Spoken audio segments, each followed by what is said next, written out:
그 엔터주 관련된 얘기 좀 아, 부탁드립니다. 네네네. JYP가 최근에 이제 상승세를 기록하고 있습니다. 많이 전반적으로. 상승하고 있습니다. 네네. 근데 이제 저는 이렇게 이제 국내 주식들을 좀 하실 때 좀 히트작 하나 났고 뭐 이렇게 한다고 해서 그런 것들을 보는 게 아니라 이런 걸 좀 봐주셨으면 좋겠어요. 그러니까 돈이 벌렸을 때 그걸 어떻게 쓰고 있는지에 대한 부분을 좀 자세히 봐줬으면 좋겠다는 생각을 좀 해요. 그러니까 이게 온전히 아티스트 제작이나 뭐 개발이나 이런 데 좀 많이 일단 들어가느냐 아니면 인프라를 그러니까 하드웨어 같은 데를 구축하는 데 들어가느냐가 있는데 지금 JYP는 약간 리스크라고는 할 수 있나 뭐 어쩔지 모르겠지만 4억을 짓고 있어요.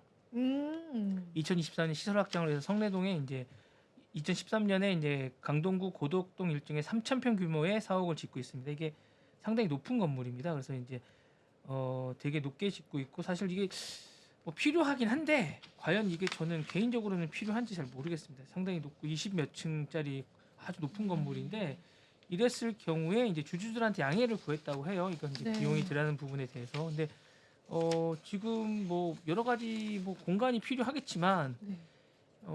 이랬을 때 이게 과연 그런 부분들이 리스크가 아닐까라는 생각도 좀 들어요. 개인적으로는 이게 어떤 영향을 미칠지 모르겠지만 뭐 아티스트나 이런 것들이 이제 모두가 짓고는 있지만 이게 지금 부동산에 투입을 많이 하는 게 옳은 것인지는 잘 모르겠습니다. 이런 부분들은 약간 리스크라고 저는 개인적으로는 좀 봅니다. 저는 약간. 근데 부동산 투자의 그 관점으로 짓고 계시지 않을까요? JYP 쪽에서는? 근데 사실은 그런 부동산 기업이 아니잖아요. 그렇기는 한데 이제 기업들이 그런 식으로도 돈을 벌긴 근데 이제 하니까. 그런 것들을 하는 것들을 시장에서 좋게 보진 않아요. 그러니까 기본적으로 이제 이게 부동산으로 그러면 이제 부동산으로 등록이 된 전문 그룹을 거듭나야 되는데 사실은 이제 약간 포장이 된 게 아닌가라는 생각은 조금 들기는 해요. 그러니까 그런 부분들이 어쨌거나 뭐 주식이나 이런데 뭐 여러 가지 많이 영향을 미칠 수도 있겠지만 저는 어떻게 보면 그 자체가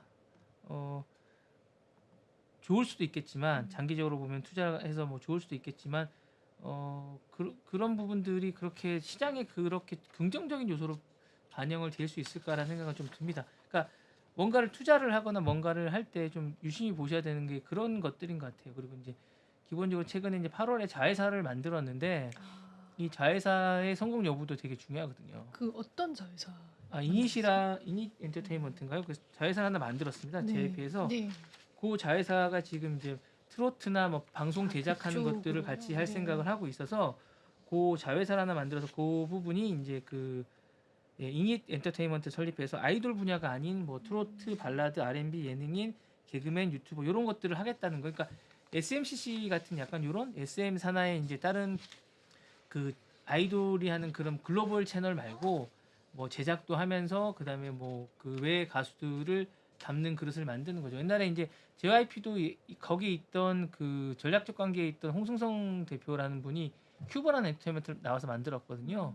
그리고 큐브도 이제 그 밑에 자회사를 하나 만들고 이런 식으로 뭔가를 했었어요. 그러니까 그런 식의 뭔가를 이제 여기서도 하고 있는 게 아닌가라는 생각이 드는데 이게 지금 어떤 뭔가 성과를 아직까지 크게 내고 있지 않기 때문에 이 부분에 대해서 좀 고민을 좀 해볼 필요가 있고 최근에 이제 뭐 스테이키즈 얘기도 잠깐 하시던데 그렇게 많이 와닿는 것 같지는 않아요. 성과가 제가 볼 때. 저 혼내시는 건가요? 흔드는 건 아니고요. 제가 그날 좀 보니까 저는 그냥 이제 그 주제에 맞게끔 뭐 네네네네네. 찾아보고 아니, 그러니까 이제 하는 건데. 그 재계약을 한 그룹들이 많이 있어요. 그러니까 네. 기본적으로 이제 재계약을 한 그룹들이 많이 있는데 사실 차트를 보시면 네. 스테이키즈가 앨범이 나오면 전반적으로 뭐 강렬한 느낌은 있는데 네, 맞아요. 이게 지금 아파트 같은 그런 느낌은 아니거든요. 아파트처럼. 네네네.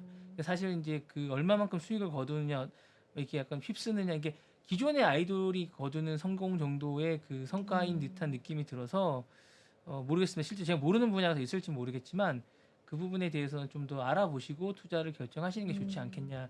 그러니까 무조건적으로 따라가는 것보다 제가 이제 얘기하는 것들은 돈의 흐름이나 투자의 관점이 어디로 흘러가는지에 대한 것들을 엔터는 좀 보셔야 될 것 같다는 거죠. 그러니까 이제 저는 개인적으로 국내 많은 기업들이 돈을 좀 벌면 부동산에 뭔가를 하거나 부동산에 뭔가를 사옥을 번듯한 걸 짓고 이런 것들이 그렇게 좋아 보이지는 않아요. 네, 그러니까 네. 본업에 더 집중을 해야 되는데 일단은 그랬으면 좋겠다는 생각이 듭니다. 더 이제 부수적인 것들, 네, 네. 그러니까 그게 보여지는 2028, 29 것들. 그런 것 같진 않고 뭐 여러 가지 네. 아까 얘기했던 그런 이게 엔터 산업이 변동성이 많잖아요. 네. 그러니까 이제 그 어떤 강력한 부동산 자산 같은 거나 갖고 있는 건 사실은 나쁘진 않아요. 근데 이제 그게 시장에서는 어떻게 반영이 되고 어떻게 시장에서는 어떻게 시그널이 될지는 잘 모르겠습니다. 그러니까 그런 부분들이 시그널이 어떻게 본영이 왜냐하면 상당 부분의 그 어디서 은행에서 이제 대출을 받는다고 해도 그런 것들은 기본적으로 좋은 조건으로 짓고 이른다고 해도 기본적으로는 이제 지금은 어쨌든 뭔가를 투자를 할 여력들을 그쪽에 많이 쏟는 수밖에 없다는 생각이 들거든요.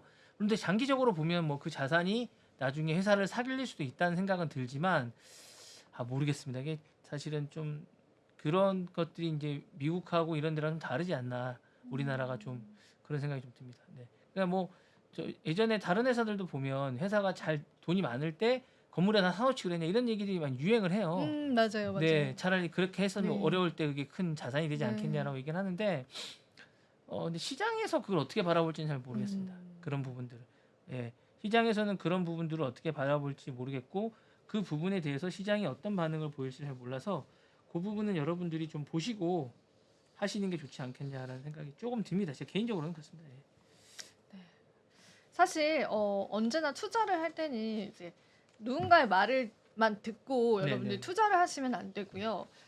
정말 기업 가치를 공부를 해보시는 거는 좋습니다. 물론 모멘텀적으로 상승하는 그런 기업들도 많기는 하지만 결과적으로는 이제 재무나 실적 같은 부분들이 이제 문제를 일으키는 경우가 많거든요. 그래서 내가 정말 발빠른 대응이 힘들다라고 하시는 분들은 특히나 이제 이런 조언들은 잘 들어주면 좋을 것 같아요. 본부장님 또 혹시나 여러분들이 네네. 이제 급하게 매수를 하실까봐 네네네. 좀 주의의 그런 말씀을 주신 것 같아서요. 네, 잘 맞습니다. 귀담아 뭐, 들으면 제 좋겠습니다. 말이 틀릴 수도 있습니다.